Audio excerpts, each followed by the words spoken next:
Chris, Conor, his immediate fight reaction, he had said that he was not impressed in the slightest. What would you say to him? The juice is still affecting his life. Okay. Do you think a third fight's warranted?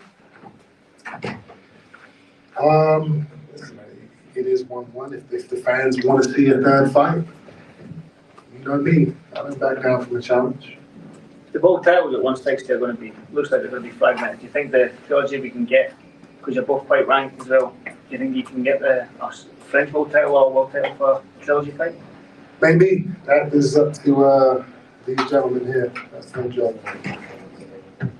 Okay, I'll ask them then. Listen, I know you all want to ask lots of questions about the next fight. I think that would be disrespectful to what we've seen this evening. We've spent a whole week here together in this wonderful city of Manchester talking about, tonight. Now we've seen the flip side of what happened in January. I think we saw promoted some huge fights with Junior since 2017. Tonight, he was the best I've ever seen him. It was in every department. Bomac has managed to put together all those different strengths of his, and it was fantastic. At the same time, Liam, what a fighter, what a warrior. It takes two to tango. It was his night in January. That's boxing. Boxing is an emotional sport. I think it's tonight. I'm not just saying this because it's 1:15. I want to get out of answering the difficult questions, but there is no plan right now. We're going to enjoy celebration. Liam enjoyed his celebration in January, and Monday morning 9 a.m. we'll get cracking. But right now, congratulations also to Liam for his part in all this, and like I said, we saw, I think, the best Chris EUBANK Jr. That we've ever seen tonight, and amazing media support all week and fantastic atmosphere as always in Manchester. Chris, would you also say that was the best you've ever been tonight? I felt good. I did eat for a day and a half before, but aside from that, everything went to plan. It was a good performance. I did what I was supposed to do. Listened to the corner, executed the game plan, and happy. And there were a few times during the fight, like between rounds, when you spoke to each other before going back to the corners. Can I ask what kind of things you said to each other during the fight itself? Yeah, not right now.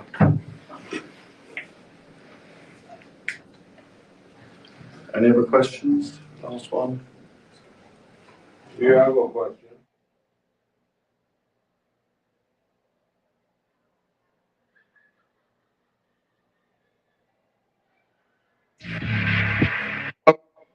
So many great fighters that's in the stable. I try not to look at it like that. I try to look at it just being happy for the fighter. We built for this as trainers. We built for this, and this is what we signed up for. So I try not to put too many emotions in it, because at any time one of the good fighters in the stable can get knocked off. So I just enjoy the moment. He won the fight, and just push forward. A lot of people were like, well, how much could he learn in 4 weeks? What could Bomac really bring to the table? What do you feel like you brought to the table tonight? Well, just reminding him of things that he should have done the first fight, which is, stay behind his jab, stay off the ropes, work his combinations off the jab, and just step around. Rhythm, just good rhythm, and not staying in one spot for a long time. Because Lim he's a power puncher, and he got to be set to punch. So if you keep moving make him keep moving his feet, he won't be able to do the things he did the first fight. Do you find any difference between fighters on this side of the pond and American fighters? Man, fighters is fighters. You know what I'm saying? They once you step in there, you got to respect them. Styles is different, but the attitude is still the same. You know that Chris has multiple options ahead of him. If it's not the rubber match, it's been. are you looking forward to continuing with him in his career? Is this something you guys have discussed? Anything beyond this fight? Well, right now, just let Chris enjoy his win, take a little vacation, and I'll just stay by my phone until the opportunity come up again. Well, you might not have time for a vacation. We've heard Errol Spence has activated the rematch clause. What does that mean for you? That means it's time to go to work and pick his ass apart again. Have you spoken to Crawford about this? No, we just text back and forth, because of the time difference. What's he said? Fuck him. Let's go. No, he really didn't say nothing. He just told me that he activated his rematch clause. That's it. Do you have some idea about when this fight might happen? And are we looking at 154 pounds this time? I have no details yet. What would your preference be? Can Crawford make 47? He said he was struggling to make 47. We know Spence is struggling. Is 54 the most likely weight for this next fight? I'm gonna ride with Crawford. Crawford want to go back to 47 or 54. I'm gonna ride with him. Game plan still gonna be the same, and the results still gonna be the same. No changes whatsoever. We don't need to change, but it ain't broke. And lastly, this Canelo thing we talked about is looming. If you had your choice, who does Crawford fight next? Canelo. Radio Raheem with Bomac. Yo, big up to Radio Raheem, mate. Thanks for the content. Big up Seconds Out. Yes, like I told everybody. What did I tell everybody for the whole week leading up to the Chris Eubanks versus Liam Smith fight? I already said it. That Liam Smith got lucky in that first fight, bro. Like a miracle. And the second fight was all Chris Eubanks Jr. He broke Liam down, bro. He worked off the jab. Chris Eubank was composed. That's the best I've seen Chris in a long time. All that Roy Jones Jr. shit didn't work for him, bruv. This is the team that he needs. It's Bomac. Bomac is the man in England right now. Bomac is the man up here in Manchester right now, bruv. Bomac's just come and put a little bit of the magician, a bit of the touch on Chris Eubanks. And Chris Eubanks came with a dominant force, with a dominant win, and took out the man like Liam Smith, just like I called it. Now, Liam Smith is a warrior. He tried his hardest. But after the first, the second, third round, bruv, Liam Smith was getting hurt. And it was just the way that Chris Eubanks was working composed on him. It was like a man on a job, and he did good. So big up to Chris Eubanks. You know what I mean? Chris Eubanks came with the win. He came out, and I know a lot of people don't like Chris Eubanks. You get what I'm saying? Even in the chat yesterday, there were Liam Smith fans, and a lot of people were going with Liam Smith. Yeah? They wanted Liam Smith to win, but it is what it is. Liam Smith got lucky in the first fight. Liam Smith got kind of lucky in that first fight, bruv. No, I don't give a fuck what anyone says. Even Chris Eubanks, he wasn't even himself in that fight. And, this is what I say. Fighters have off days. Just like Errol Spence, he had an off day with Terence Crawford.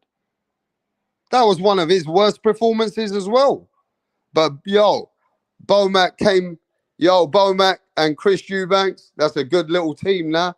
And big up to Bomac. Yeah, mate. Big up to Bomac. And Chris Eubank got the towel at the end from Bomac. And he threw the towel. Yeah, he threw the towel out the ring, mate. He said, here's the fucking towel for everyone. Ah, shit. But yeah, man, what do you think about the first fight now? Now, what do you guys think about the first fight? The first fight with Chris Eubanks versus Liam Smith. What do you think about that first fight, bro? Now, do you guys think that Liam got a bit lucky? Now, do you think that elbow did play a part? Now, do you believe that elbow is the reason why Chris Eubanks got fucked up in the fight? Huh? Now, what do you think? Because Liam got broken up, bro. You get me? Liam Smith got broken down, bro. He looked like an old man in this fight. So you tell me, what about that first fight now? How do you feel about that first fight now with Chris Eubanks and Liam Smith? You think Liam Smith now got lucky? It was a miracle given to him. What do you think? Hey, listen, at the end of the day, I always knew Chris Eubanks was a stronger fighter and a better fighter. I knew Chris Eubanks was better than Liam Smith. But salute to Liam Smith. Yo, give me a second, guys. Give me 1 sec.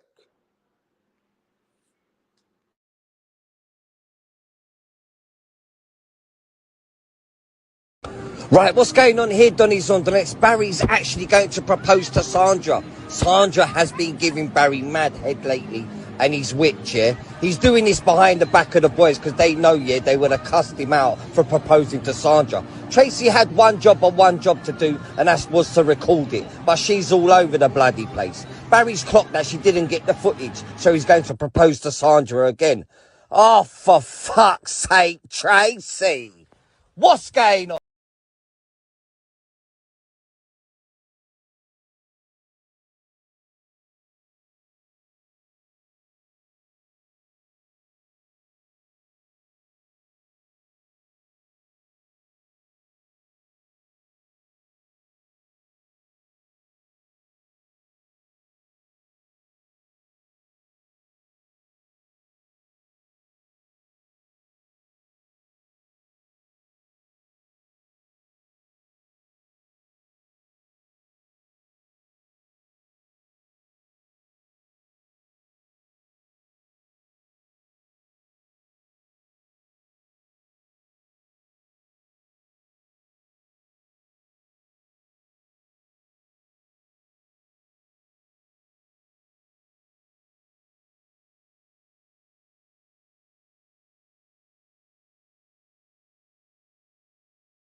Yo, yo, yo, can you hear me? What's going on, people? Yes, yes, smash that like button. Yeah, so it don't seem like a lot of people interested in the big fight that we had over here in Manchester Arena with Chris Eubanks versus Liam Smith. Chris Eubank got his revenge, beat up Liam Smith from the beginning, dropped him, I think, twice, 3 times, wasn't it? How many times did Chris drop Liam Smith again? I gotta go watch the fight again, bro. Was it twice or did he drop him 3 times? Yeah? And I told all the motherfucking haters that Chris Eubanks, Liam Smith got lucky with him in the first fight. That I really do believe that elbow had played the part. You see how Chris Eubanks was able to take Liam Smith's right hands. Yeah? He was taking the punches. But this time, Chris Eubanks was composed. He could work off his jab, and he was composed, and he was throwing his shots more wisely. But yeah, he broke down Liam Smith from the second round. You know what I mean? The Liverpool boys, the Scousers. Yeah, mate, I know the Scousers will be a bit angry today. I know the boys in Liverpool be a bit pissed off today. You know, Smith comes from a good boxing background, good boxing family. But listen, Eubanks did what he had to do. Eubanks demolished Smith. Now what's next for Eubanks? Now what's next for Eubanks? You get me? What's next for Chris Eubanks now with Bomac? That's the thing. Mate, Conor Benn versus Chris Eubanks now is way more uh, a challenge. Now you know that Chris Eubanks, when he comes at his best, he's still got something good to offer. You know what I mean? He's still a big threat. So what is it? Chris Eubanks versus Conor Benn? Or would you like to see the trilogy in Chris Eubanks versus Liam Smith? Would you like to see the trilogy in Chris Eubanks and Liam Smith? Or you want to see Chris Eubanks, Conor Benn? What fight would you like to see next, bruv? Come on, let me see who's in the chat. I don't even think there's fucking people care about this fight. Well, fuck everyone.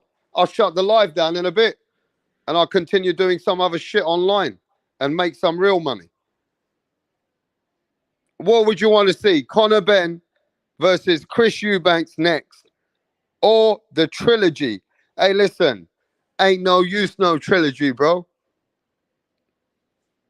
Chris Eubank demolished Liam Smith. Ain't even no use. The trilogy ain't even gonna sell, bruv. The only reason this fight sold is because the way Chris Eubanks lost and he took an elbow, so it was controversial. So this is the reason why it sold. You get me? This is the reason why it sold, bruv. What's going on, Hawker Mustang? Yes, pound for pound. Conor Benn. What's happening, Hawker Mustang? You good there, bruv? You watched the Chris Eubanks fight? Or you just stuck waiting for Canelo versus Charlo? Huh? Did you watch the Chris Eubanks fight? Roy Jones Jr. is a bum trainer. Oh, fuck. Yeah, Roy Jones Jr. is a shit trainer, bruv. Roy Jones Jr. is a shit trainer. Even Bomac said, he goes, if Chris Eubanks had done what I told him in the first fight, it would have never lost. He said, if Chris Eubanks Jr. would have done what I told him in this fight, in the first fight, he never would have lost. Hey, listen, Roy Jones Jr. is not a great trainer, eh? He's a great fighter, but his training, Roy Jones Jr. is a weird trainer, man. What's going on, Solomon 2011? Yes, bruv. You watched the Chris Eubanks fight, yeah? I watched it about half. I watched half of it. All right, mate.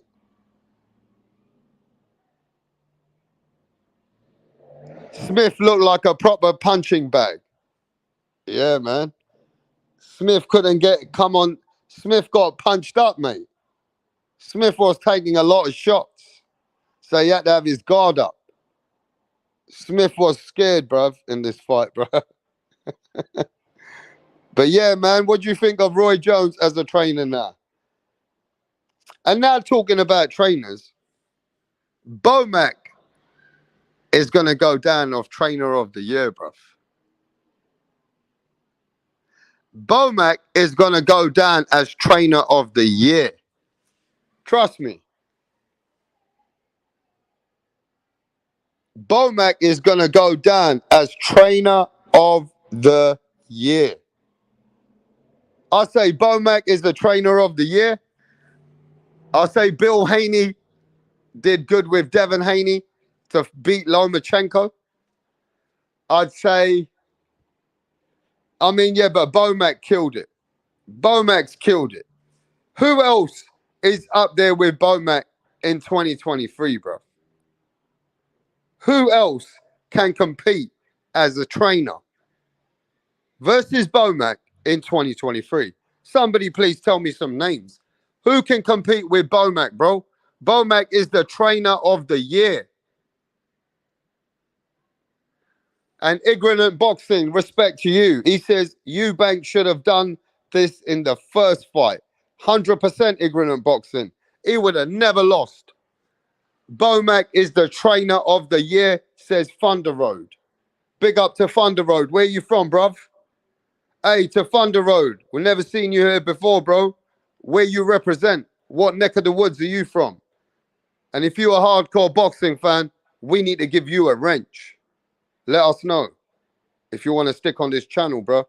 Freddie Roach is a trainer of the year. Bomac putting Omaha on the map once again. After this, I doubt he's still trainer of the year. And always trainer is trainer of the year. It depends how you look at it, bruv. It depends how you look at it, bro. You get me? Robert Garcia has done okay with Bam Bam growing up and down. Yep, he's done good. Papachenko is trainer of the year. Nah, it's Bomac. Right now, it's Bomac. All right, mate? At this moment, it's Bomac. All right, mate? What about Usyk's trainer? What about Usyk's trainer? Yeah? I don't know, mate. I live in New York State, mate. What's he say? I live in New York State, mate. Big boxing and football fan. I'm the Arsenal. I'm the Arsenal. We got Man United tomorrow. Yes, mate. You with the Gunners, yeah? You got the Gunners, mate. Yes, mate. Go on with that. Yes, bruv. What, are you a big boxing fan as well, bruv? Are you a big boxing fan as well?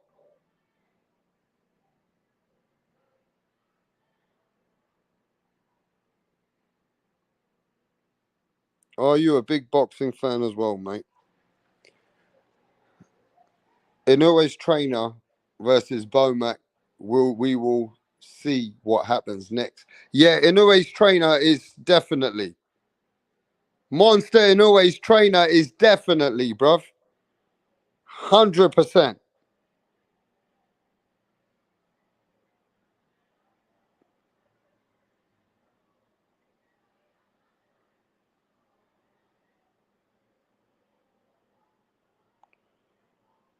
Arsenal 6. Arsenal 6 in the Premier League. Man United's number 10, bruv, in the Premier League. You know what I'm saying? But yeah, mate, Bomac 6-pack stopped Cal jumping on EUBANK Jr. like Edward. Yeah, because the fighters already had a big fight and that Cal Sowland was jumping up and down like crazy. What's up, Rapstar? Yeah, mate, Dizzy Dro, what's going on? Hey, didn't Inoue beat Butler and Fulton this year? Yeah, that's a good one. UK shows support for their fighters, even after losses like that. Yeah, bruv. Did you see how the people came out? Yeah? You see how the people came out? And now all those fans, they're going, yeah, bruv. Chris Eubanks and Liam Smith, they gave us well, Chris Eubank gave us a good fight. Liam Smith looked like a punching bag today. Liam Smith got fucked up, bruv. You know what I'm saying? He couldn't even get no shots off. I thought we'll at least get more from Liam Smith. In the first fight, he was bragging that he knocked out fucking Chris Eubank. But I already knew. Man, he was lucky to get that stoppage. There's no way he gets that stoppage in the second fight. I really do believe now. Well, let me ask you. Now, do you believe that the elbow is the reason why he won the first fight? You see? Now you can say that the elbow is why he won that first fight, bro. I already called it anyway, mate. I already called it, bruv. My team, Chelsea, struggling, baby.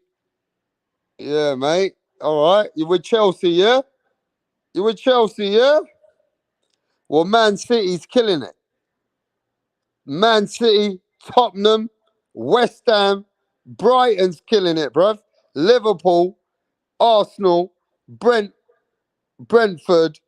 Aston Villa, Nottingham Forest, Man City, Chelsea, is out the top 10, bruv. Chelsea's no longer in the top 10, and Everton's fucked. That's all I know. Chelsea's no longer in the fucking top 10, bruv. That's fucked. But yeah, man, Bomac celebrating out here with us. Bomac here is celebrating. You know what I mean? Bomac is celebrating now with Chris Eubanks. Is Bomac, or is it going to be no way in a way for trainer of the year? Is it going to be no way in a way's trainer, or is it going to be Crawford's trainer? Bomac, bro, came and put some magic on Chris Eubanks. Told him the game plan. And he just executed it. You get me? And when Roy Jones was telling him what to do, it wasn't working, bro. Roy Jones tried to change the man's style. But yeah, give me a sec. Yeah, boxing TBS. I told you, innit, TBS, that Chris Eubanks will stop Liam Smith. Eh? And I told Max as well, but he didn't listen. And Max went for the fucking unanimous decision, bro. I told him that Chris Eubank gonna beat him. And I said he's gonna stop him.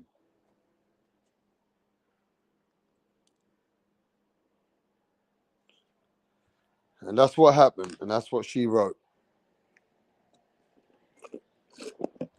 That's what she wrote, bro. I told you, the first fight, Liam Smith got lucky, bruv.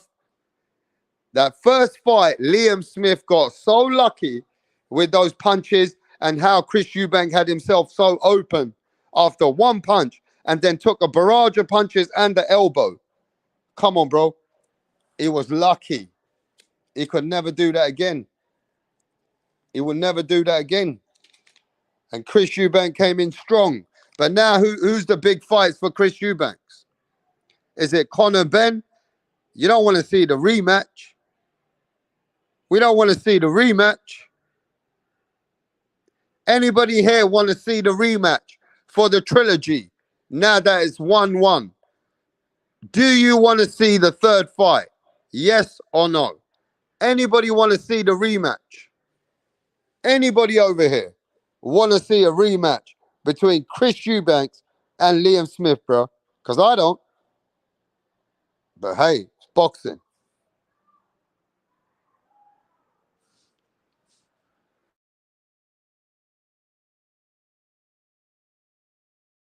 Yo, give me a second, guys. I need to get a drink and shit, bro. I need to get a drink. But yo, let's keep it moving, man. We got boxing to talk about. And we're going to talk about what you want to talk about when I come back next. You're going to tell me the topic and I'm going to cook. But give me a sec. Let me go get a drink before I get ready to cook. What up? How are you? I'm great. Can we meet you? My name is Tunde Tupac, aka the Rap Killer. Tunde Tupac. The Rap Flexer. Kill them all. Your name is Tunde Tupac. Tunde Tupac. You can write the Rap Killer there. But Tunde is your name. Okay. Yes. Okay. Thank you. Tunde, with your dressing, I know the kind of song that you're about to present. Yes. So you want to tell us about it? Just rap game. I kill the rap game because the haters want us down, but they're not going to get us. You don't need to tell us about the haters now. Rappers, right? You're a rapper. Rapper. Good. Let's hear you. Check it. Ha ha. Check it. Ha ha. Check it. Check it. Check it. I rule everywhere. I rule. They want to take me down, but they cannot take me down. Yeah. I rule New York. I rule Lagos to Atlanta. We go to Chicago. Check me out. Check my game. My game is tight. All the haters, I shoot them in the brain. Boom, boom, boom. I've been around with my guys, 50 Cent, Tupac, Biggie, Snoop Dogg. We're all in this game together because I kill them all. I kill Tupac and I kill Biggie. I kill them all because they can't contain my rap game. Hey! It's off the hook because I kill you all now. No, calm down. You killed who? It's just a lyric. Don't fear. Lyric. Your lyric will put you in trouble. You have to be very careful. You don't just go about saying things that you don't know. It's a rap game. That's how it is. Oh, okay. How old are you? I've been in this game for more than 20 years. How old are you? I'm 15 years old. What? Just forget my age. Just focus on how long I've been in the game. And you know Tupac. You know Snoop Dogg. You know By the 50 grace of Cent. God, we met in the States. Oh. Which state? Akwa Ibom. This guy. You're just a joker. You know what? Just go. We'll get back to you.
Mic check, 1, 2. Let me give a shout out to the people in the house.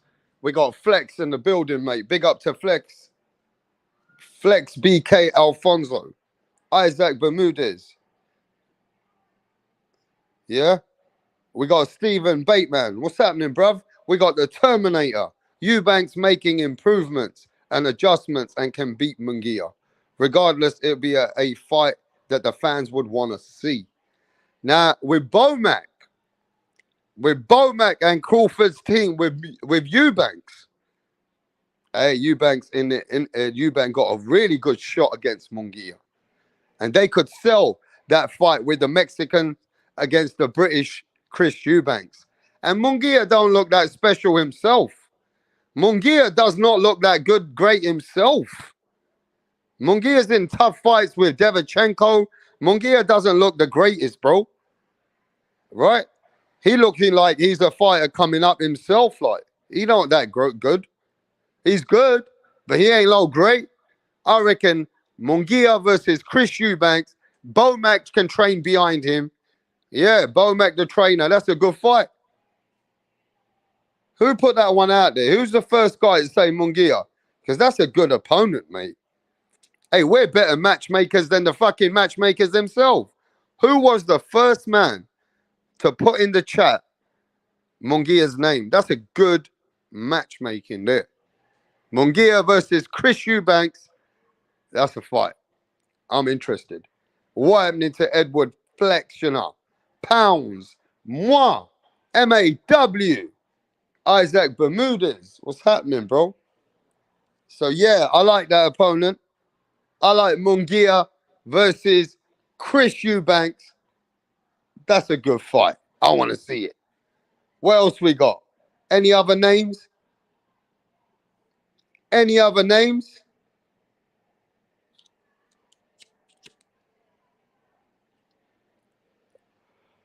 Pacheco versus EUBANK's. Yeah, but EUBANK looking for big fights, mate. I don't know if Pacheco brings that.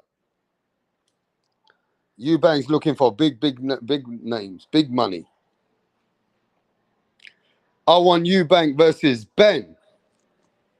That's a big fight, bruv. Now that's a big fight. Chris EUBANK's versus Conor Benn. That's a big fight in England, bruv. You guys don't even know. That's like Terence Crawford versus Errol Spence.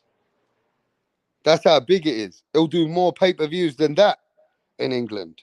England fans are crazy, bro. They love boxing. They'll fucking support that kind of an event. You know what I'm saying?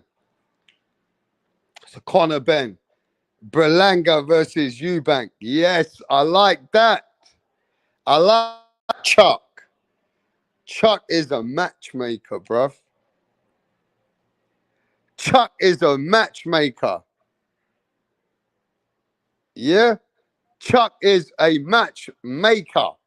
And I like that name as well. Pounds. That's the name, Pounds. Unfinished business. That is how they're going to sell the fight. That's how they're going to sell the fight. But yo, who's the man that called it? I've seen people send me messages and I've seen people on the community post. Who's the man that called it? That in the first fight, Liam Smith got lucky. And I told everyone Chris EUBANK gonna fucking stop him. I told everyone Chris EUBANK gonna win. But everybody after one fight runs away. They forget about the fighter. They're doing the same thing to Errol Spence, bro. They've done the same thing to Errol Spence. I knew Chris EUBANK was way better. And he won every fucking round against Liam Smith. He dismantled Liam Smith from first round till the round he stopped him. I think it's time that people give me my flowers. And I think it's time that the first panelist, JB Sports, gives me my flowers. What's happening, bro? What's going on, Rap Star? So you picked EUBANK Jr. to win the fight? Of course I did. Okay, I didn't hear your prediction. I'm just asking. You didn't come when I was cooking, probably in the early on the show. I'm talking about like when I was coming on the show the last all week. You've been coming on the panel, and when I'm here telling everybody, even yesterday, that Chris EUBANK is gonna beat him, I even said he's gonna stop him. But then you came and you chopped it out with others when I was cooking. Right. I got you. I got you. Yeah, but I've had Chris EUBANK from the day when he lost the fight. Because I've already seen Chris EUBANK train in Peacock's gym about 3 years ago against light heavyweights. I've seen Chris EUBANK train again against another light heavyweight, and this geezer is much more durable. But you know, it is what it is. After one fight, people think, okay, well, he might be done. But anyway, you picked Liam Smith, didn't you? Yeah, I picked Liam Smith to win by decision. You know, I thought it was more mental than physical. I felt that both guys brought the A game. I thought EUBANK Jr. was a more talented fighter, but I just thought he was going to have demons from the first fight getting knocked out. I thought that would probably make him a little bit more cautious, and I thought Liam Smith would probably be able to outwork him for a decision win. But give EUBANK credit. He picked up where he left off from the first fight outside of the knockout, man. He dominated the first fight. Remember, I said that last night. I said he dominated the fight. He just got caught with a shot he didn't see. Yeah, and I just thought that better than what you guys gave him credit for. I knew he was much better than that. Yeah, he's a more talented fighter. I said that last night. Like, he's the more talented fighter. But I was wondering, was he going to be able to fully recuperate from the knockout in the first fight mentally? But obviously, he was able to do that, and he was able to pick up where he left off in the first fight, man. He's a much more talented fighter. He's got the faster hands. He's actually the more harder puncher. He's actually a naturally bigger guy. He's fought at 168. Liam Smith ain't fought past 160, so he was able to implement all his advantages, and he was able to dominate the fight, and he was able to stay focused until he ultimately got that stoppage in the 10th round to secure arguably his best win. You know, he's just one of his probably best wins of his career. I'm trying to think of, you know, outside of the James DeGale fight, I can't see another signature win on his resume besides this fight here today as he defeated Liam Smith. So it's probably the best win, or maybe the second best win of his career. James DeGale was the guy who arguably beat Badu Jack, but he got a draw in his country, right? On the Mayweather show. And James DeGale also became a world champion. He's beaten fighters like Caleb Turex and many other fighters too. Right now, they're not coming in my head. But Chris EUBANK has beaten James DeGale. Chris EUBANK did nearly beat George Groves, but he couldn't stop him. He hurt him bad, but George Groves was winning on the scorecards, and then Chris EUBANK couldn't stop him. And yeah, he's had some good fights, but he came short against Billy Joe Saunders. But if you look at that fight and watch that fight against Billy Joe, he was coming up as a novice, right? Billy Joe had all the experience. He just coming out of America having 10 wins, and they put him in the deep end. He nearly won that fight, bro. If you go watch that fight in the 11th, 12th round, he did the same thing. He hurt Billy Joe, but he couldn't elevate on that. So if you've been watching him as a fighter, you know that he's developed, he's grown, and even at the best, he doesn't look bad. It's just that Liam Smith made him look silly, just like what Crawford's done to Errol Spence, you know? Yeah. He was able to get the revenge. I don't see that Yeah. happening with See, you Errol can against look, Crawford, but give him credit. JB, you know this as a man. Every man can train hard as they want, but everyone can have an off day as well. Yeah, I don't think he had an off day because he was winning the fight. He was doing good before he got knocked out. He So just do didn't you stay believe it's the focused. elbow then? That was the miracle. You talking about the first fight, right? Yeah. You I think the just think elbow he had, now played a part in that combinations and then the elbow came in? yeah. You can say the elbow caught him or whatever, but he just didn't stay focused. I mean, he should never got caught with that shot that he got caught with. Ultimately, he got hurt real bad, did the stinky leg, and ultimately got stopped, man. But he was winning the first fight in impressive fashion. He just stayed focused this time. He knew he was fighting a guy that wasn't on his level talent-wise, and he just stayed focused for 10 rounds and ultimately got the stoppage. And you got to give Bomac credit, man. Bomac was able to get through to him, unlike what Roy Jones and previous trainers weren't able to do with EUBANK JR. He was able to get through the EUBANKs and make him fight a smart, disciplined fight, staying behind the jab, controlling distance, able to use his superior athleticism over Liam Smith, and he was able to make Liam Smith look like a C-level fighter, which he pretty much been throughout his career. So if you want to look at the trainer of the year, right now, Bomac is the leader in the clubhouse for trainer of the year. Make no Now, mistake people about have it. come on my channel. I said the same thing earlier, but they reminded me that Norway and Norway's trainer is going to be in contention. He They in said he's the contention, but he in trainer. second place right now. Now, He in these guys, contention. some people in the chat are saying that Norway and Norway's trainer is trainer of the year. Nope. Bomac then took Chance Crawford and beat Errol Spence Jr., and nobody saw that fight going the way it went. And now he took EUBANK Jr. I don't know what the odds were. I would assume that Liam Smith probably was a slight favorite. Yeah, he Maybe it was a was favorite. 50-50. Liam was a favorite after that first. Okay, he took a guy that got knocked out. He was doubted going into the fight. People were thinking he was a guy that wasn't gonna never live up to his press clippings and with his dad and being the son of a great fighter, great UK domestic level fighter. He wasn't gonna never live up to that. He came up and put on one of his best performances of his career. So you got to give Bomac credit, man. He was able to get through to EUBANK, make him stay focused for 10 rounds. I mean, So Bomac he already is said, the trainer JB, of the year. I want you to cook on this. Bomac said, come on, man. If I had Chris before this fight, Chris would have never lost. He would have just had to do the same thing. Bomac said if Chris done this the first fight, Chris would never had lost to this guy. He goes, he got careless. He goes, I don't know who told him. He goes, the way he goes looping, lunging in, he goes, this is the way to, like, basically Bomac saying that I can make this guy even better. Yeah, you can make him get better, and he got a chance in his next fight to fight for a world title. He called out Triple G, saying he wanted to fight Triple G for belts, but I guess he didn't get the memo that Triple G dropped all his belt, and Triple G is basically And semi-retired. now people are telling me, what do you think? They're telling me they're coming on the channel earlier. They're saying EUBANK with Bomac versus Munguia. Because Munguia's not a great fighter. He's just a good fighter. And Munguia's been getting caught by Devchenko and all them. He ain't been looking that good. Yeah, that's a good fight. If Chris EUBANK comes in focus, bro, Chris EUBANK, remember what he did to that guy out at Yildirim? He knocked him out in 2 rounds, better than Canelo. I'm just saying, Chris EUBANK got power. He could probably have a good fight with Munguia. That'd be a good fight. It'd be a very good fight. That's a guy. And That's a real Bomac good fight. Chris. Yeah. Yeah, that'd be a real good fight. He need to get those type of fights in Munguia, or he's at 160. So there's not a lot of top fighters at 160. You got Jamal. He's in hiatus right now, and then you got Carlos Adames, who's an interim WBC champion. So it's not a lot of great fighters. So he could definitely get a fight with a Munguia. Get a fight. Janibek is the boogeyman at 160. He's a guy that a lot of people are not really trying to see right now. So I don't think he'll probably try to see Janibek, but McGee will be a good fight. Now McGee fights on the zone with Golden Boy Promotions. EUBANK Jr. is fighting on with Boxer with Ben Shalom. So I don't know if those two boxing entities would be able to come together. He's fighting on Sky Sports, so they would have to come to some kind of deal. I don't know if he's got a contract to fight on Sky Sports or he's exclusive to Sky Sports, but definitely if you want to fight Munguia, they're gonna want that fight on the zone.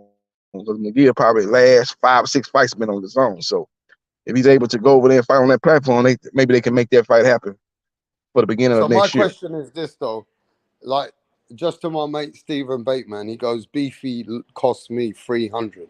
Well, if you fucking listen to Rap Star, Stephen, you would have won a lot of money. You just don't listen to me, bruv. You don't have no confidence in your channel that you support. You need to listen to me, bruv. You would have won 800 today. Next time you bet, have a chat with me. Maybe I can help you. But 300 is 300, bruv. I feel sorry for you. What's going to happen to Beefy now? I think with a beating like that, with a loss like that from first round to the last, just he looked like a punching bag today. Now, what's next for Liam Smith? I think is it retirement, mate. Yeah, he needed to retire. You know, he can always have fights on the UK level, domestic level, fight some guys on that level, but You know he's been a world champion before. yeah, that's what I'm saying. If he going to try to think he can You do get know back to that? that world championship status, he's not going to be able to get back to that status. Even at 160, I don't think he's going to be able to get back to that status. So it all depends on what he want to do in his career. If he wants to try to continue to compete at the high level, he need to understand that he's not going to be able to be on that level, and maybe he need to retire. But if he want to fight guys in the UK, for the British Commonwealth title, this, that, and the third, IBO title, stuff like that, maybe he can still continue his career. But he's not an elite fighter. He's a C+ level fighter. He's not even the notch below elite level. He's like that, middle level of a fighter. Only reason why he's able to get these type of fights at 160 because he's a guy that works hard. He gets the best out of his ability, but he's just not really talented. And he's not really skilled on that level. He's just a guy that's a come forward, lunch pill type of fighter. He throws, he brings the pressure. He throws a lot of punches per round. He makes his opponent have to basically hit him with something to keep him off of him. If they ain't got enough power, they ain't got enough skill to withstand his pressure, he's gonna steamroll a lot of his fighters. So you seen that in the Jesse Vargas fight. So but when you got guys like EUBANK Jr., when he's on top of his game, bringing his A game, he can't compete on that level. So I think he probably needs to retire if he thinks if he wants, if he feels, like I say, I think he probably made enough money. I think he made a decent payday today. He made good money fighting Canelo. He's fighting McGill before, so he's made good money. So if he's taking care of his money, I think he probably should retire at this point. So what's next for Chris Eubank? I need you to give me some opponents. So would you say now that there shouldn't be a trilogy just because now you saw how Chris Eubank beat the fuck out of Liam Smith? You can say maybe it should be a trilogy because it's 1-1, but really, when you really do a deep dive into the two fights, man, Eubanks was dominating. He got caught with a shot he didn't see. The second fight, he dominated and stayed focused. And he beat the guy from pillar to post. So I don't really feel that it need to be a rematch. One said it should be a rematch, but when you just really look at the two fights, Eubanks just showed that he's just a superior fighter than Liam Smith. So I don't think we need to see a third fight, really. I think Eubanks need to move on to bigger and better things. Like you said, you had a good opponent. McGill could be a possible opponent. Janabek could be a possible opponent. Maybe they look at a Jamal Charlo, but you would think Jamal Charlo probably trying to get himself lined up with a fight with a Caleb Plant or somebody like that, or Canelo Alvarez. So I don't think that's possible for Eubanks Jr. But I think Janabek and McGill are definitely possibilities for Eubanks Jr. Okay. What about Conor Benn? Well, is Conor Benn gonna be able to get a license to fight in the UK? I know they've been trying to appeal it. He already got cleared. He got cleared, so he got a license with the BBBOC. They cleared him. When did this happen? I thought he was still trying to appeal it. I don't think he got no license to fight in the UK. No, I said he got cleared from the VADA thing. I know that. I don't know. That sounds like a little. That's what you call. I'm not saying he has to even fight him in the UK until they give him his license. Yeah, they might go to Saudi Arabia. Maybe they go to. I heard that Conor Benn coming back in the United States though. Because I heard that he's not cleared to fight in the BBBOC in the UK. They still investigating and they tried. I think Matchmaking tried to appeal and they still looking at it. And I think Eddie Hearn is like, y'all need to make a decision. If not, we're gonna fight in Florida. I think he's gonna fight Blair the Flair Cobb. I'm hearing he's gonna fight Blair the Flair. Blair the Flair. Woo! I'm hearing he's gonna fight old Blair the Flair. That's what I'm hearing up in Florida. So I don't think he's fighting in the UK next. Yeah, that'd be good for Conor Benn to go to America and beat the fuck out of Blair the Flair. That's a good fight, man. I don't know if he would beat the fuck out of Blair Flair. Blair Flair, the thing about Blair, If he wants to beat somebody, he has to go over there and beat him up. Yeah, you saying he gonna beat the fuck out? I don't know if he beat the fuck out of Blair Flair. Blair Flair, he beat Maurice Hooker. Now Maurice Hooker came in that fight overweight, and he wasn't focused. And Maurice Hooker was hurting and beating Blair the Flair as well in that fight. He hurt him a little bit, but Blair Flair dominated that fight. That was a great performance by Blair Flair. You know, he took some shots. You look at his face was beat up, but when you just look at the whole fight, Blair Flair, he outpointed him with the hand speed and the combinations, and he landed some big shots on Maurice Hooker. That'd be a good fight, Blair Flair versus Conor Benn. You would think Conor probably be the stronger guy, and he had a power advantage for sure, but if he ain't able to get to Blair Flair, he let Blair Flair move around that ring and pot shot from the outside, throw combinations and move around, and he can't cut the ring off. Then Blair Flair can have a lot of success in that fight. So it'll be interesting. Conor Benn been out the ring for a while, so he'll be dealing with that rustiness too. So same could be said for Blair Flair too, though. But just like Dizzy Dro said, Conor Benn said he's fighting in September. Yeah, that's what I'm saying. Up in Florida, September, I think it's the 16th or the 23rd, fighting Blair Flair. That's the fight that Eddie Hearn and them trying to line up if he can't get a license to fight in the UK. Okay, so they're gonna keep him busy. Yeah, and Blair Flair ain't no tune-up. Blair Flair is above a tune-up. It ain't like, you know, you want to see like saying, oh, you want to keep him busy with a tune-up. Now, Blair Flair really ain't no tune-up. So Conor Benn got to bring it against Blair Flair. But like I said, if he doesn't go over there and beat someone like Blair the Flair, then you know, that won't give him the great chances of what's going on out there. So he got to go there and make a statement, bruv. And how good is Conor Benn? We really don't know how good he is because he got busted with them PDs. If you clean, ain't on PDs, how good is Conor Benn? You know what I'm saying? So that's a good fight, him and Blair Flair. But obviously, now you're getting 24/7 tested. Yeah, so now. So now he only can be way cleaner. Yeah, so how good is he? You know, we don't know how long he was on the PD. He got caught. Was it that first? When he got caught? Was it the first time using? Or he had been using and finally got caught, or what? How good was James Toney? They were still good though, weren't they? Yeah, James Toney got caught late in his career though. Yeah, so but you can't say Conor Benn got caught early in his career. Yeah, but it doesn't matter. Even if you could imagine that James Toney took substance all the way through his career, just say, don't mean that James Toney ain't got skills and he ain't a good athlete himself. Yeah, but you look at James Toney, man, he looking like the Michelin man. You look at Conor Benn, he looking like a Adonis. He looking like Mr. Olympia. That's the difference, man. He ain't never looked like that before. You know, going into that EUBANK Jr. fight, he had really muscled up, man. You can look at the pictures. Look at the pictures before and after pictures. Two different fighters.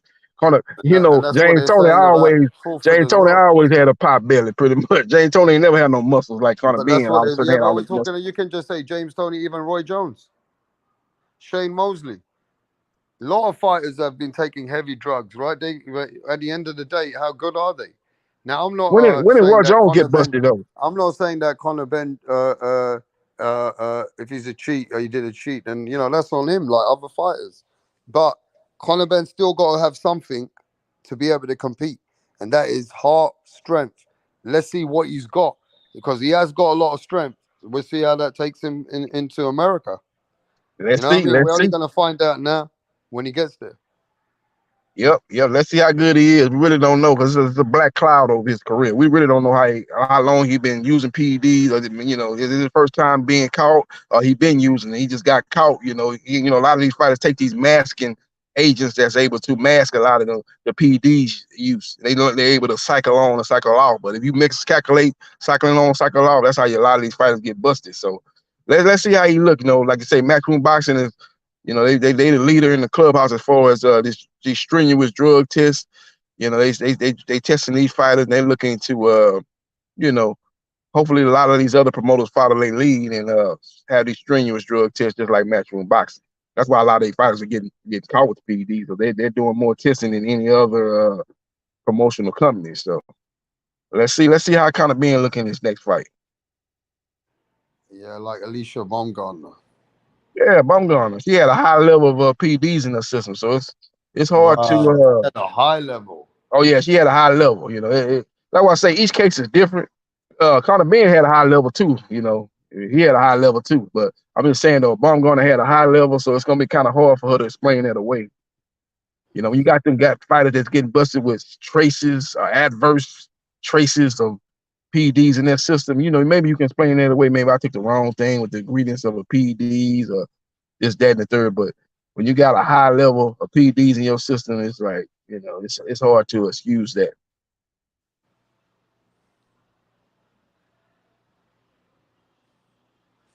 All right, here comes a message from what's that message from the brother on the Thunder? You see that message? Let's see here. Let me go to the front. I was in the chat.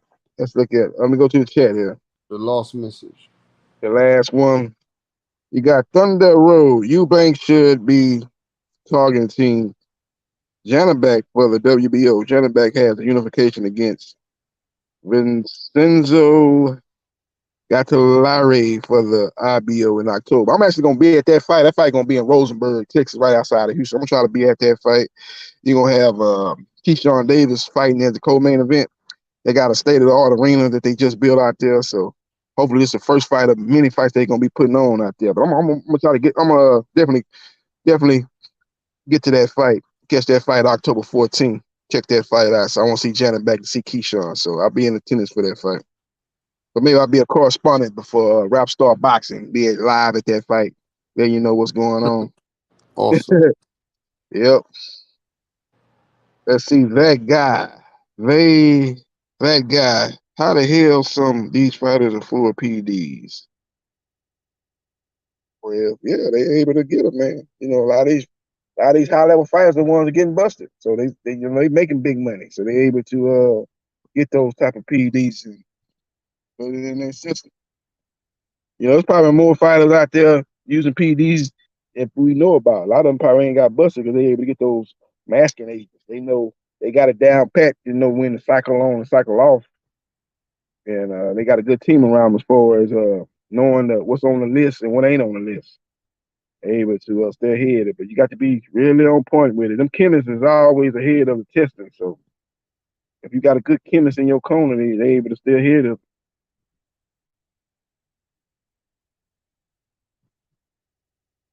Pete Mercado say Blair beats Conor at the Blair beats Conor. UK fighters fucking quit and are pussy. I said, okay, Peter Mercado. I know you talking about Daniel Dubois. He quit. He's definitely got to get his mental game better. AJ quit in the first Andy Ruiz fight. People want to look over that. He quit in that fight, man. He could have continued. He didn't want to quit. Referee asked him he want to fight. He didn't say nothing. He just didn't say nothing. When you don't say nothing, you saying you want to quit. When he ask you, hey man, you want to continue? Answer. You don't want to continue. That's one thing these fighters got to overcome. But AJ didn't overcome that though. AJ has overcome that. He done shown a lot of fortitude after that. He took some shots in the Usyk fight. The first fight, even in the second fight, he ain't quit like Dubois quit. So Dubois definitely got to get his mental game better. He want to talk about he got robbed, or you robbed us of a continuation of a fight that you quit in. So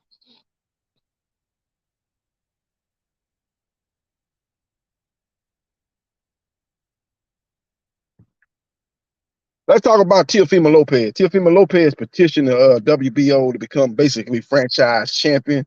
So he was able to move up. You know, he's not obligated to take on mandatories. He's free and clear to move up to 147 and fight for a WBO belt.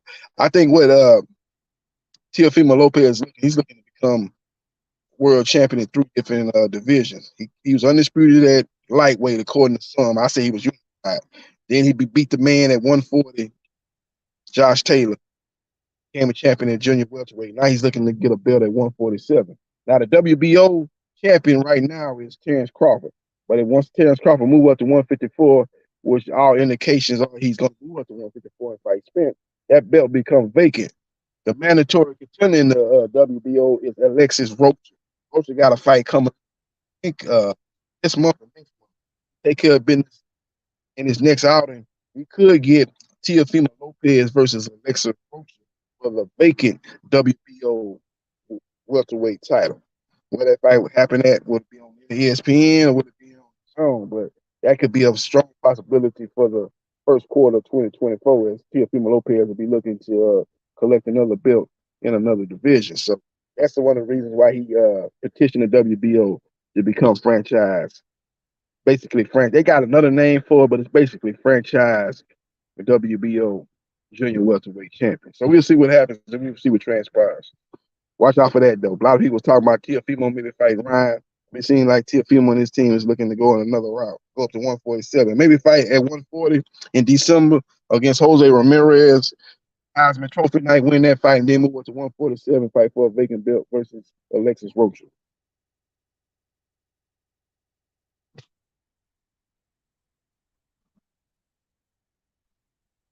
Lex BK Alfonso say Rocha versus Tio is a good fight for Tio. I got Tio. Yeah, it's a good fight. Because Rocha is a flat-footed, come-forward fighter. That fits. That's right in Teofimo Lopez's wheelhouse. You see what he did with Josh Taylor? Come-forward, flat-footed fighter. Tio is a classic counterpuncher. He'll beat him to the punch all night long. He just got to stay focused because Rocha gonna bring the heat. I think he beat Rocha, man. Rocha's style is all wrong. I don't think he can beat a guy that's a precision counterpuncher like Teofimo Lopez. So him and his team, they making smart moves. They moving the right thing. They say, oh man, we can knock this guy. We can go up to 147. You got to go up to one. You don't go up to 147 talking about fighting Crawford or Boots or nobody like that. You go up to 147 and you pick up a fight with Alexis Rocha for a WBO belt. They moving strategically. They moving smartly. Moving up and weight, fighting a guy that they probably can beat. So that's a smart move by him and his team.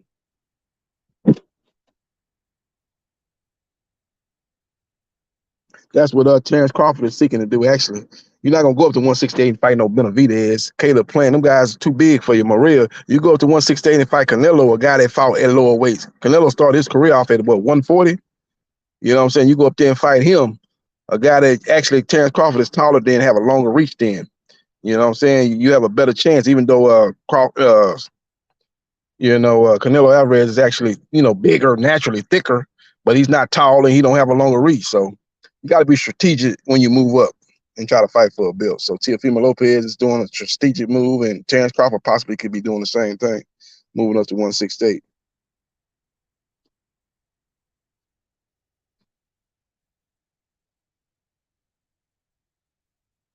Drizzy Dro say Taylor was the cream of the crop at 140. Yeah, he was before Teofimo Lopez beat him. That's why that was a great win by Teofimo Lopez, right up there with the Lomachenko win. And now he's looking to possibly move up to 147. Maybe take one fight at 140 versus Jose Ramirez and move up to 147 and collect the belt, especially if Crawford, who in all likelihood is going to move up to 154. Flex BX, so Alfonso said Crawford, Jamal, and Canelo all fought at 147. Facts. Yeah, they all fought at 147. Canelo, they moved up to 168. He's comfortable at 168. Give him credit for being undisputed at 168, but he started off at I thought he started off at 140, but maybe it was 147. I thought he started off like at 140. Whatever the case may be, he fought at lower weight, welterweight, junior welterweight. He started his career off, now he at 168. So he's a guy that came up from the lower weights.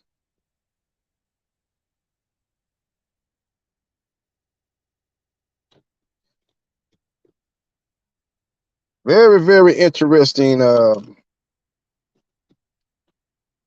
fight coming up in what 4 weeks? Canelo Alvarez versus Charlo. We 4 weeks out, so that's the biggest fight on the calendar, and we'll see if some other fights get announced. But that's by far the biggest fight, man. We basically had 3 mega fights this year. We had Tank versus Ryan. We had Spence versus Crawford. Now we got Canelo versus Charlo. 3, Okay, I mega just got fights. a message. Can I play for you? Somebody just sent me this. Bomac just said some interviews about the fight tonight and a couple of words, yeah? From Bomac, and then you can keep chopping it. Give me a minute. Gotcha. Plus has financing options to get you where you need. Turn this down. You said we should be work on in camp to make sure he bring it out. And I mean, everything that we asked of him, he already knows how to do it and how to execute it. It's just got to take the right coaches. No disrespect to the other past coaches or coaches around there. It's just take the right coaches that know the style of Liam, how to beat it. Mm-hmm. What did you feel that you did differently when it came to how you trained Chris?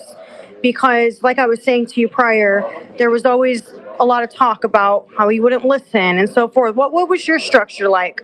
My structure is just, we got time sets. We got certain things that we need to do in camp. Every day ain't the same thing. You do different stuff. You work on different stuff how you want to fight to go. So, we bought different sparring partners in. Monday we did, let's say, power. Tuesday spar. Wednesday, speed. So as you can see, he worked on all of that. His power, his speed, stepping around, his rhythm, which was important. So, when you can get a fighter to take heed to what you're talking about, that's good for the team. Talk a bit about with sparring. You said something about sparring there. He was having a good laugh. He said he found out the morning of. Is that what he said? Yeah, what was that about? we've got a guy in our camp by the name of Lester Martinez, 168 pounder. I had brought in. He was starting his camp, so I brought him in to spar Chris, and Lester's pretty goddamn good, and Chris handled him, pretty good. You know what I'm saying? So it wasn't a blowout neither one of them, but I was satisfied and happy with how Chris handled himself in that 6 rounds of sparring. So that I was that what made me say, okay, he ready. So he called out Gennady Golovkin post-fight. That's obviously the fight he's been wanting for quite some time now. Do you feel that fight is, with due respect, a fight that would do much for his career at this point, given that Gennady is pretty much almost on borderline retired?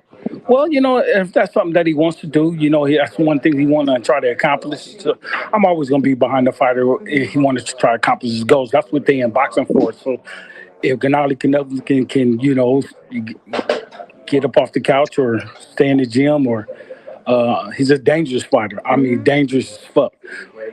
I mean, we up for the challenge. What about Conor Benn? Conor said he wasn't impressed tonight at all. Well, tell Conor Benn to get his ass on the chopping block so we can go. It's real simple. Any news? I mean, anything you'd want to see? Do you want to see Chris out again before the end of the turn of the year or start of next year? That's left up to his management team and himself. So I just sit by the phone and just wait for the call to come through, and then we just. Did you hear that, JB? Yeah, I heard that. JB, that's it. Chris Eubanks, he's backing him. He said that I saw something in Chris Eubanks. He came over to me, and I've put him up against one of these 168 pounders, which is high leveled out there now. And he goes, Chris, I saw something in him, and now I can work him. So wait, Bomac's not saying that he just picks fighters. He looks to see what he can do with a fighter. Yep. He's doing a good job with him too. What do you think? He said he wanted this. Is Bomac the trainer of the year, that he can get a fight? He done this for Chris. He's done big things for Crawford. Is he the man of boxing right now? Yep, he's definitely the front runner for trainer of the year. Let's see what Inoue doing his next fight. He gonna get a fight in before the end of the year against Tabales, undisputed for 122. I don't know how good Tabales is. I ain't really seen Tabales. I'm probably gonna try to look at some video of him. I really don't know how good he is, but let's see how he look against Tabales. And obviously, he a good fighter. He got belts, but let's see how he look against Tabales. If he dominate him in similar fashion like he did with Fortune, or maybe even in a better fashion, I would assume that Fortune is a better fighter than Tabales.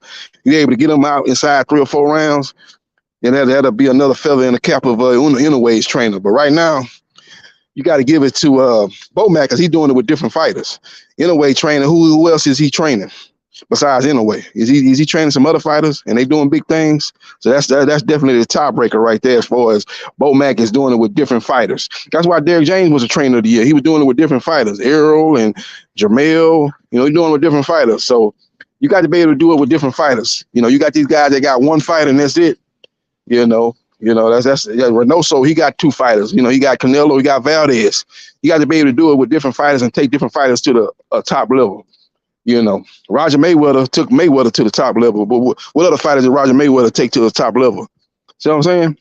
So you got to be able to do it with other fighters. So right now, it's definitely Bomac. It's definitely the front runner to win Trainer of the Year.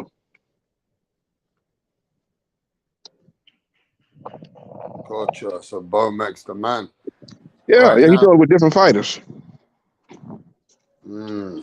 Doing it with different fighters. You know. I Anyway, mean, trainer, he just got anyway. That's it, man. Who else he doing it with? And who else is he Bomac's taking to had the a next really level? good run now, though. He's had a good run lately. Yeah. EUBANK and Crawford, you know. He the trainer of the year right now. There's no doubt about it. I don't see nobody that really can surpass him. Actually, I was thinking about But don't NOA forget, beats Abales, but that's just one fighter. Bomac's also had a couple of fights where, like, John the fight Davis. with Jamel Herring, he couldn't make Herring beat Shakur, and he couldn't help Amir Khan beat Kell Brook. So he's had a couple of losses in the last couple years. Yeah, that was last. You know, that was that Jamel Herring fight. That was last year. We talking about the trainer of 2023, trainer of the year for 2023. So it's all Bomac. You know, he had Jamel Herring, like I said, but he got Keyshawn Davis. Keyshawn Davis is looking good. They talking about fast tracking Keyshawn. They talking about putting him in there with some top names, Jermaine Ortiz. I think I heard him talking about him fighting Cambosos and somebody else. I heard him.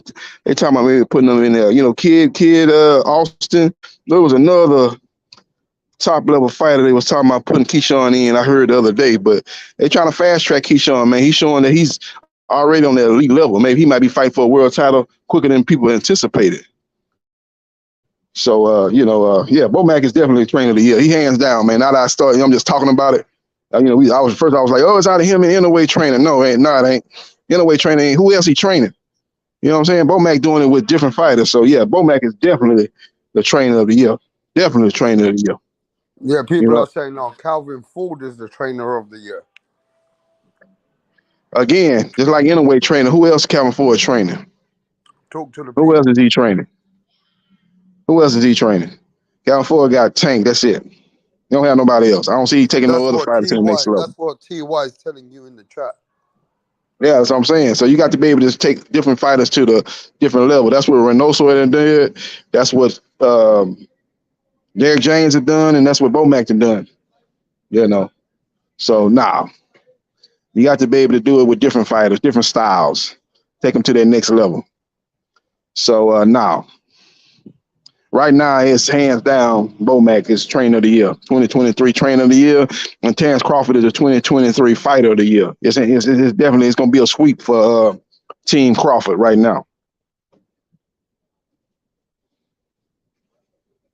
Yep.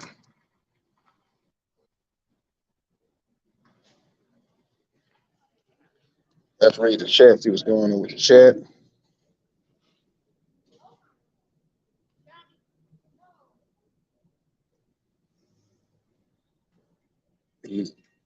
Okay.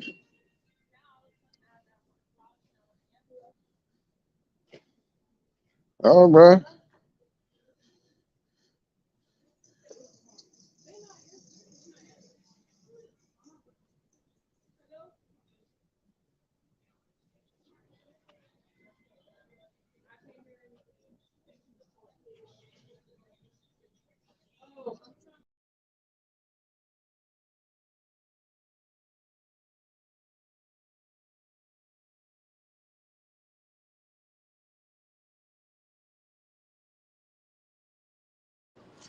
JB, you there?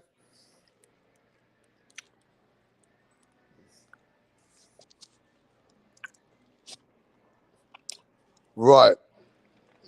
My next question is this. If we had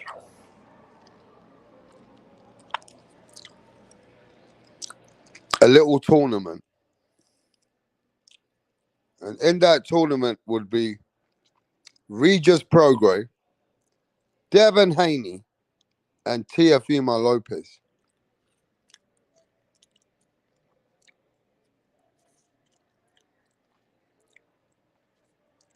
Who would be the last man standing?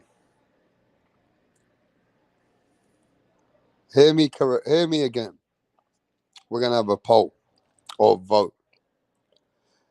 If we had a tournament with Haney, Teofimo Lopez, Regis Prograis, who would be the last man standing out of all them? That would be the one would be the guy. That would be the man of the division and the man of boxing. Who is the last man standing from Regis, Haney, and Teofimo Lopez?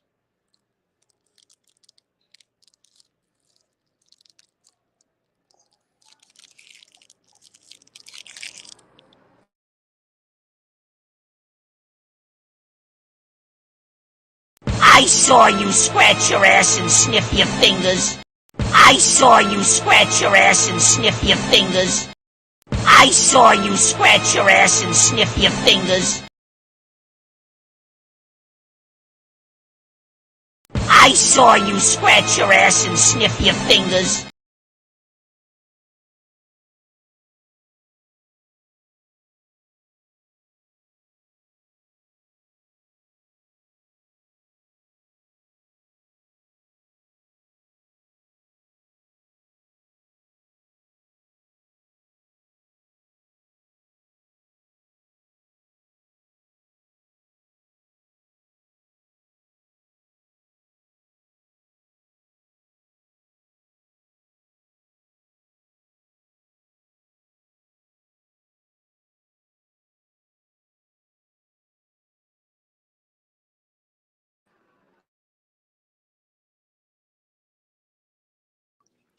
So the last man standing, would it be Teo, Regis Prograis, or Devin Haney?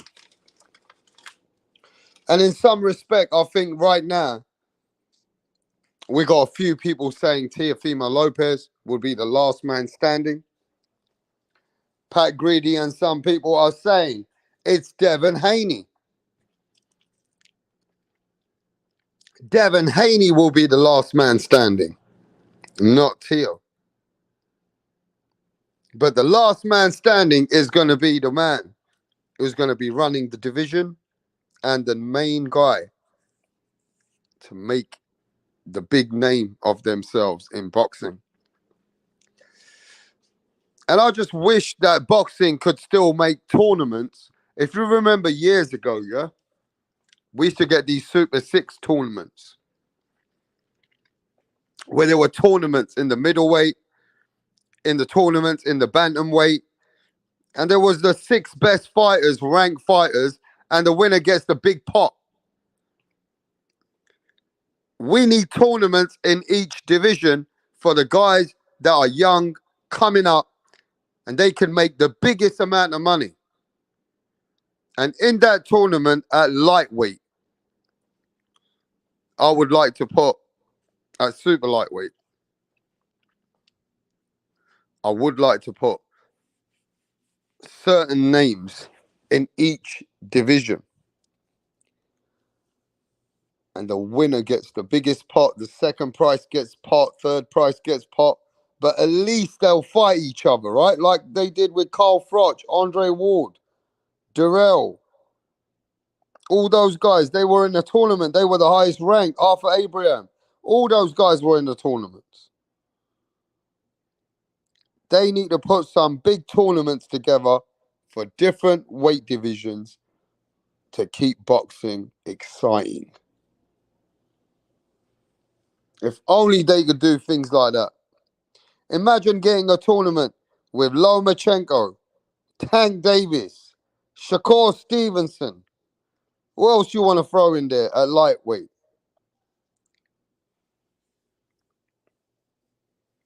Fuck it.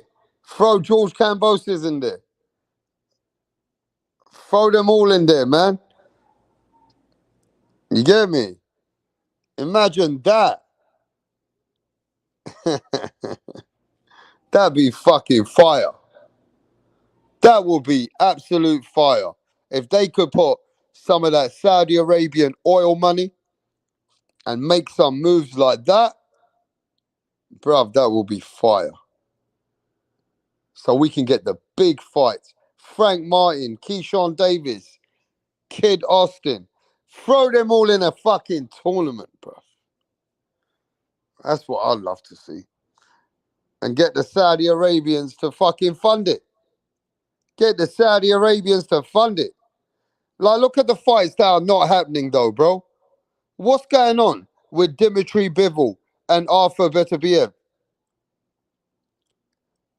Man, that Arthur Beterbiev and fucking Dimitri Bivol, that's a fight that needs to happen. So much fucking bullshit. That fight ain't gonna happen. But you know, there's so many fights that the only way they happen if you get a lot of money out and pay these fighters life-changing money. They got no reason not they can't refuse. They just can't refuse then, can they?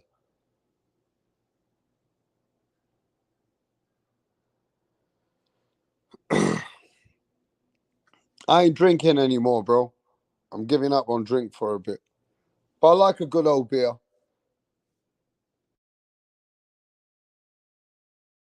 I like a good old beer, mate. You know what I mean? I used to drink Bacardi back in the day a little bit.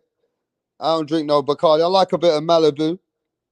You know what I mean? I like a bit of Malibu and pineapple. But nah, man, I'm a straightforward Stella.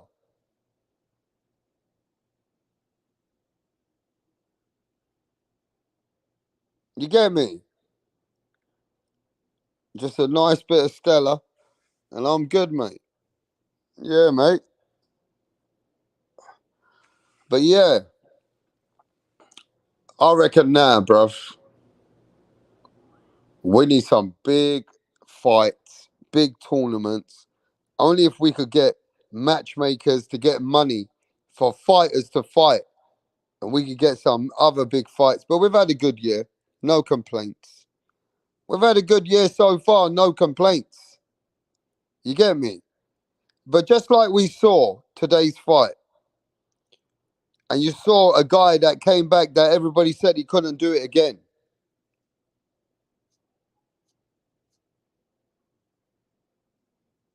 You think that Errol Spence now can come back better with Terence Crawford? Let me have a look at this. I just got a message earlier. Let me have a look at this message. Give me a sec.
All right, let's read this message, yeah?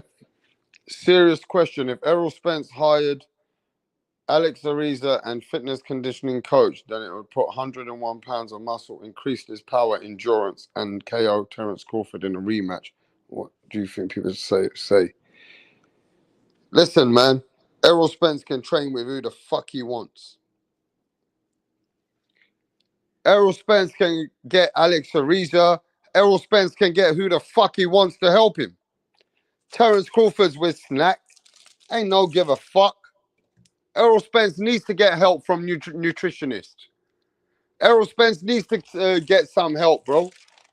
He needs the most help he can get. I'm just saying, if there's anything that he's got to take, then, bruh, I don't know what to tell you. Maybe he does need to get Alex Ariza.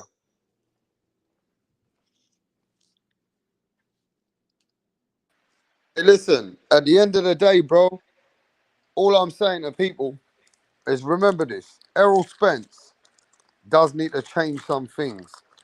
And maybe he need to go check out what's going on in Snack. But what's going on, Max? I know you're pissed off. You lost money, you cunt. I did. I lost a lot of money today, man. A lot. I told you to fucking go for well, the stop not a lot. not a lot of money, man. Chris Eubank. Well, did you already touch that topic, my friend? Man, I've been speaking about it for an hour, but I want to hear your opinion. Man. No, man. I mean, shout out to Chris Eubank, man. This is a great win for him. It's a great win for him. And he did his thing, man. After the second round, I'm like, oh, man, he's ready. That's it. It's over. After the second round, I knew it was done, man. But, I put my decision. Unfortunately, that didn't come through. Decision was like plus, I think like 260. I think knockout was probably more money, as a matter of fact. I don't think nobody expected it to be a knockout. At least I didn't, for sure. But shout out to her. Shout out to him. Shout out to Meyer as well. She won by decision. I had that right. My whole UFC got caught. I only want to parlay off my UFC thing today, but it's all good. But man, shout out to Bomac, man. This is a great thing for Bomac, man. This dude gonna be trainer of the year, bro. Yeah. So, yeah. Bomac going to be the trainer of the year now, yeah? Yeah, where's JB Sports? Because JB Sports was on here last night talking about he didn't think Chris Eubank was gonna be ready for the day. He wasn't gonna be able to pull it off, man. Yeah, he came here to take his crow. I don't know. Oh, he did. He was here earlier. Shout Mhm. out to JB Sports, yeah, man. I mean, what do you think about the performance? It was such a dominating performance. Man, he stuck behind that jab and dominated. You know, the fight. I thought the fight was gonna be over. I think it was in the fifth. There was one round where I'm surprised the referee let it go that long because Liam Smith was definitely not protecting himself. You feel me?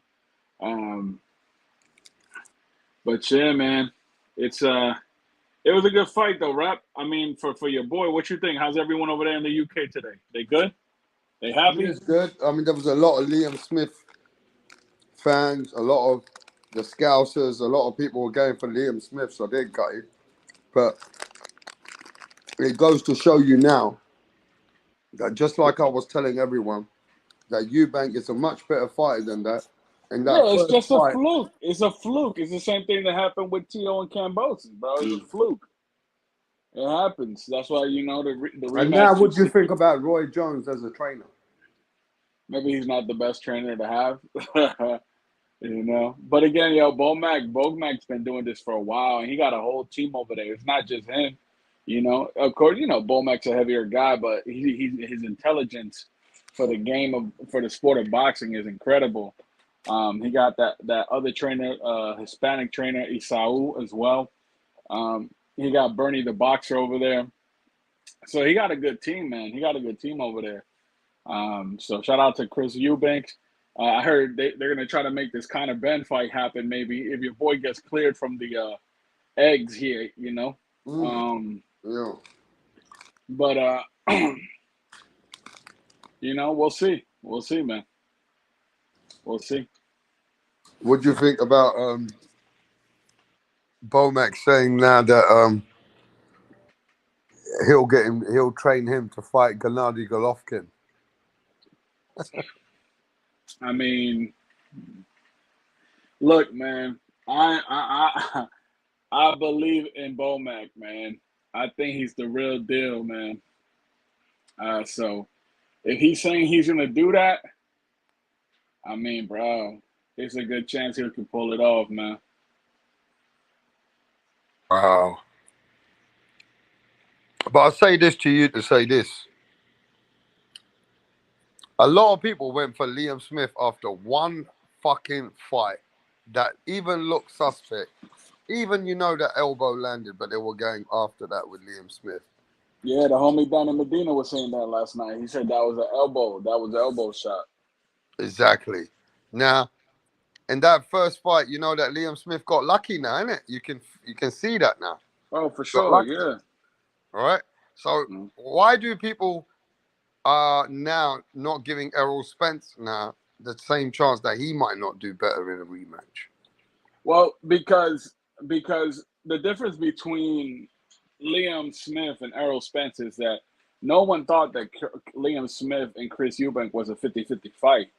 no one thought that both of these guys, maybe Chris Eubank over there in the UK, but no one thought that Liam Smith was an elite fighter. A lot of people, I know Canelo fans were trying to, big up Liam Smith and stuff like that after this win. But I mean, Liam Smith wasn't.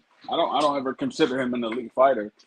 So I think that's the difference. Errol Spence, it was a unified champion at 147. He went and got 3 belts. He did. I can't lie. He definitely did some heavy lifting over there. But you know what I mean? It is what it is, But doesn't Errol Spence come back and do way better? Do I think, you know what?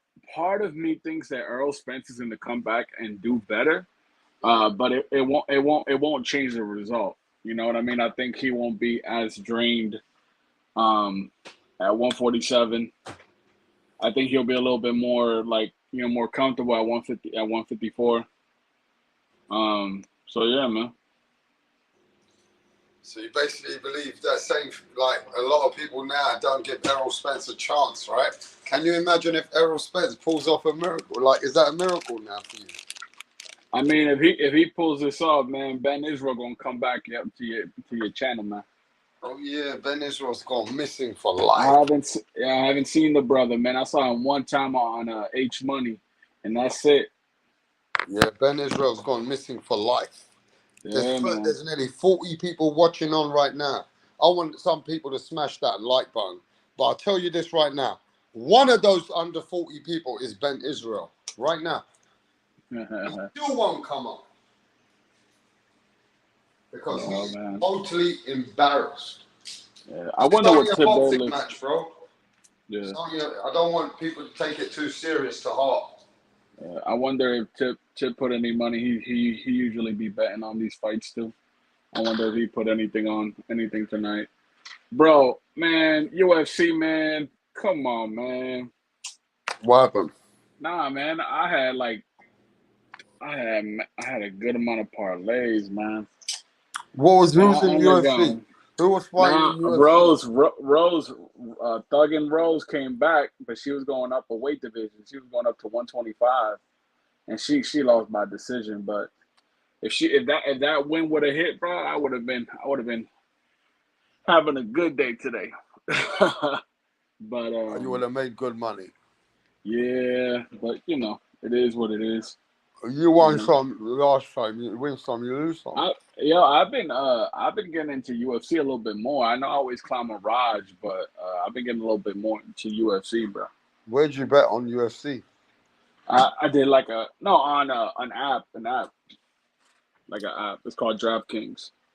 Oh yeah. Yeah, what do you got? You guys got one, like, what is it? Tea and biscuit betting, something like that. Yeah, we got the one called the King. Listen, but shout out to the UK, we have it, bro. You guys represent your fighters very well, man. Very well. Man, we just have fun, bro. We're just a lot of people which are coming out to enjoy our boxing, not like mopey cunts sitting there criticizing their own people like you guys out there, bro. Man, what about this whole Teofimo? Well, it sucks for Teofimo because he just Top Rank just put in something to make him super at 140, so he can get a title shot at 147. But Bud's not staying at 147, bro. That rematch gonna happen. They're gonna vacate all those belts at 147, bro. That's crazy. That means watch Stanionis become a champion. Jerron Boots Ennis become a champion. Keith One-Time Thurman is gonna get out of retirement to fight for a vacant belt. And then you got, and then the IBF. I don't know. IBF is gonna beat Jerron Boots Ennis. I don't know what Stanionis is gonna go for, and that WBC belt. That's gonna be a nice belt. Oh, Keith Thurman gonna go for that one. Keith Thurman gonna go for the WBC belt. You think so? But yeah, for sure, bro. Those belts is going away. But yeah, man, everyone should be excited, man. We're literally 3 weeks away from the Canelo fight. Hawker And Mustang says, I criticize people that need to be criticized. I don't care where they live. Yo, I don't know if there's any UK people in the chat, but shout out to the UK, man. I'm starting to see a lot of listen, man. I get on here, it's the talk sports, have a good laugh then and there.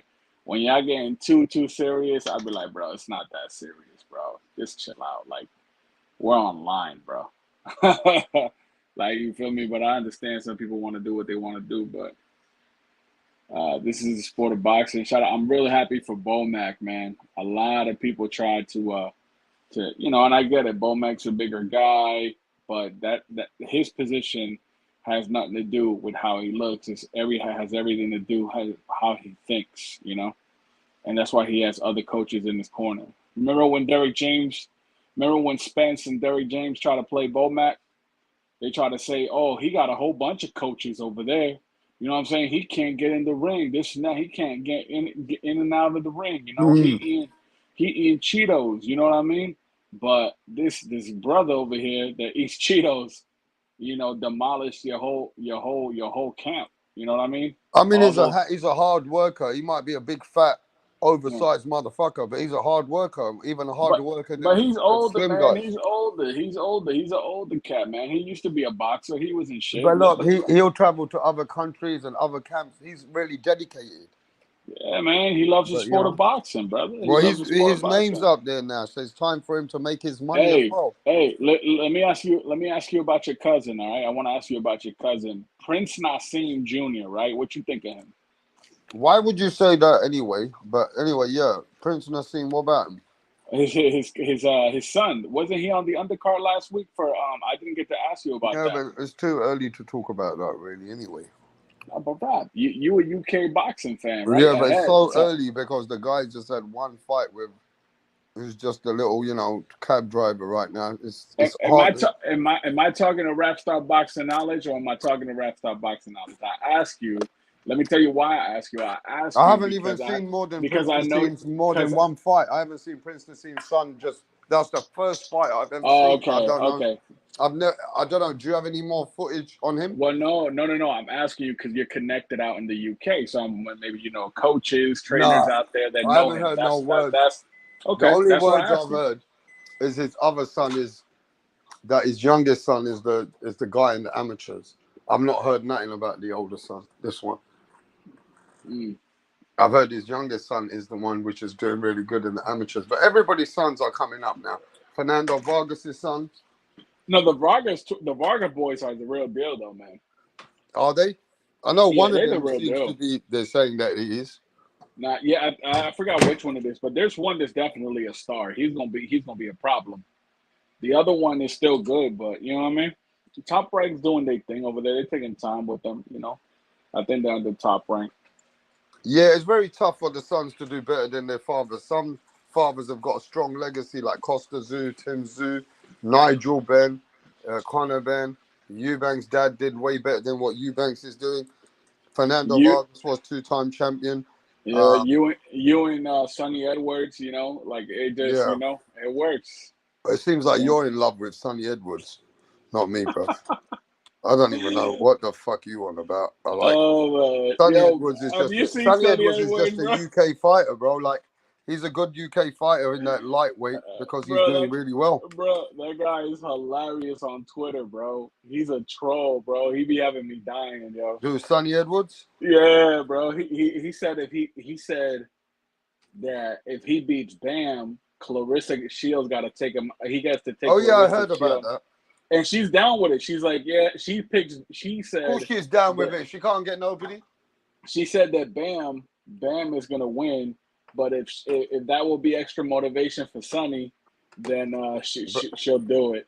But what's crazy is that if that Sonny Edwards beats Bam, that would be crazy. That would be like, wow. I don't think Sonny Edwards take him serious on another level. Then I don't think Sonny Edwards is gonna beat Bam, bro. Bam is one of imagine my that though. But imagine he's fighting. Okay, so he's fighting Bam, right? He's fighting him, yeah. But there must be something they see that he's fighting him. Well, they're trying to unify for sure. They're trying to unify those belts, yeah. Imagine if he does beat Bam, though. That'd be crazy. I'm just saying, he'd be a pound for pound guy. That ugly-looking cunt, Sonny Edwards.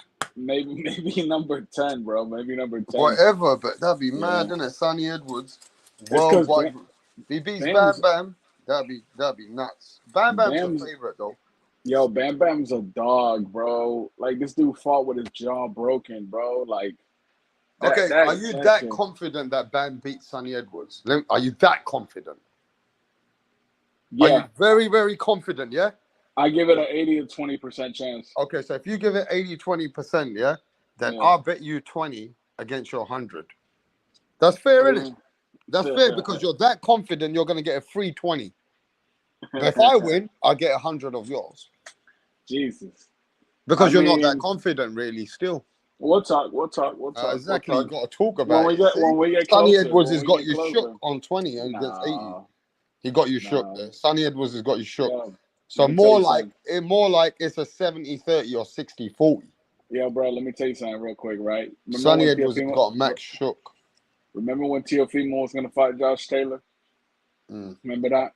And I told all of you guys in the chat, I said, I'm not putting any money on this fight because I'm a Teo fan, but I just don't know how he's doing. You feel me? I remember I went to a relative's house to watch the fight. There were people there. And I made out some good money already. So I had like, I think like a couple, like 100 and some change, right? Off of a couple parlays. And I was like, you know what, yo, I'm going to bet this on Teo, bro. I'm going to bet it. And my boy was like, nah, don't do that, bro. Just chill, fall back. You already made, a couple $100. Just chill. And I said, yeah, you right. Bro. Bro, I was tight, bro. I was tight, man. I was tight.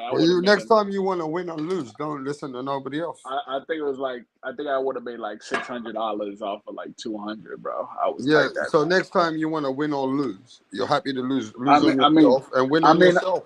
I mean, I was happy that my boy Teofimo won, but and I was even more happier when you had to eat the crow, man. That made everything, that was amazing. Which I hardly eat. That's why. Yeah. It's good for me to eat crow once in a blue moon. Yeah. Not like you guys. You eat crow once after another. You take many hits. You know what I mean? Yeah. Well, Yeah. look, my main thing is you got a few fights coming up next. Where you got Joe Joyce versus Zhang. Who you got? Zhang again. I got a parlay. He's my last leg on that parlay to win. Zhang's gonna win that. Now listen to me again. You never listen to me on the Chris Eubanks. Joe Joyce is gonna beat him. I got some insight on this. Joe Joyce is a militantly training. He's gonna beat this guy. Yeah. Remember my words. Joe Joyce, ladies and gentlemen, is gonna win the rematch, just like Chris Eubank won the rematch. Nice. All right, so I'll leave it as that for you guys right now. Yeah. But man, I see Eric Gomez in the chat, man. They saying that Wilder fight and Anthony Joshua fight is gonna be coming soon, bro. That's gonna be a fight that most likely is happening next. Joshua and Deontay Wilder, man. We'll see. We're hearing a lot of shit. Is it gonna happen? We're gonna see. I mean, I don't. To be honest with you, the only chance Wilder has of beating Anthony Joshua is with that right hand. That's it. But I think if Joshua boxes him, I mean, Joshua's gonna win. But can Joshua box like that for the whole fight, though? For 12 rounds, right? That's the problem. Yeah. What else is coming up? So we got Canelo versus Charlo. I'm actually excited about that fight. Tip Bayless, man. You guys keep tipping your prayers. Let me tell y'all why. Someone needs to explain to Tip Bayless or ask Tip Bayless, how did Ugas and Barrios get a fight before Keith Thurman? How did Barrios and Ugas get a fight before Ugas and Keith Thurman? If listen to me, if Thurman does not fight by this year, Just saying bro, that Thurman priced himself. You want out? Well, that's what Rick Glazier said, and every time I tell Tip Bayless that, he's like, Rick Glazier be lying. But I kind of believe Rick Glazier, man, that maybe Thurman is pricing himself out, bro. He's asking for too much money. You know? That's the crazy thing, man. Man, Keith Thurman's just got to be the end of it now. He's got to retire. Forget about it. Yeah, but with those belts vacant now, man, he might fight a random person for like that belt, you know? What belt? For the WBC once it becomes vacant. Because technically, isn't he? Well, he was the champion in recess, but he took too long, and then yeah, man. And another fighter that's pressing Took himself fucking out. too long. Fucking one wife later, 2 kids later, he's still talking about that belt, yeah? Another fighter that prices himself out, and he's actually one of my favorite fighters, Danny Garcia. Danny He priced Garcia. himself out, did he? That's why the whole Lara fight ain't happening. That's what Rick said, because Danny Garcia is pricing himself out. But look, man, you got to be able. Oh man, These guys are not in position to price themselves out because they don't have that many opportunities. Well, let me tell you something, guys. A year ago, we were on this chat, on this show, talking about how the PBC was the worst thing to happen to boxing in a long time, and now we're praising the PBC for all the amazing fights they happen. And Rick Glazier said, that's what he said. He said the reason this is happening the way it is because they got bought by Paramount, and Paramount said, we're not going to give you a budget to put on garbage fights. So now the guys that were spoiled what was it? I heard a rumor one time that Mikey Garcia got paid like $7 million to fight Jesse Vargas. Like, imagine that. $7 million to fight Jesse Vargas, right? And now, these guys were spoiled back in the day with PBC, but that budget's not there anymore. So they might have been used to making $5 to $7 million. Now they only gain 1.2, 1.3, So, hey, man. But, yeah. But shout out to the chat. Let me see what's in the chat, man. Let me see what's up to the chat. Let me see what's in here. We got Pound for Pound. We got Jose Garcia. We got Eric Gomez. Yeah, nobody wants that smoke today, Max. I might just shut it down. I'm going to see if you can excite the people. We got nearly 35 people, but I think people are dead because we ain't got boxing across the pond. Yeah, I'm about to hop off a little bit though, just because I got. Yeah, we'll shut it down in a bit. Yeah. Oh, TBS was in here. I was looking at some of the comments. TBS. Unless somebody got that smoke, who's got problems? TBS always be going off, man. He always be going off. Who else is in the chat? Steven, Ma. Shout out to Ma. So yeah, man. Everyone's good, man. Everyone's good. But yeah, Rapstar, maybe tomorrow, you can have a Sunday show to recap everything that's going on. But I'm about to head out of here. I'm about to go get some work done, and I'll catch with you later, my bud. All right, mate. Take it easy, bro.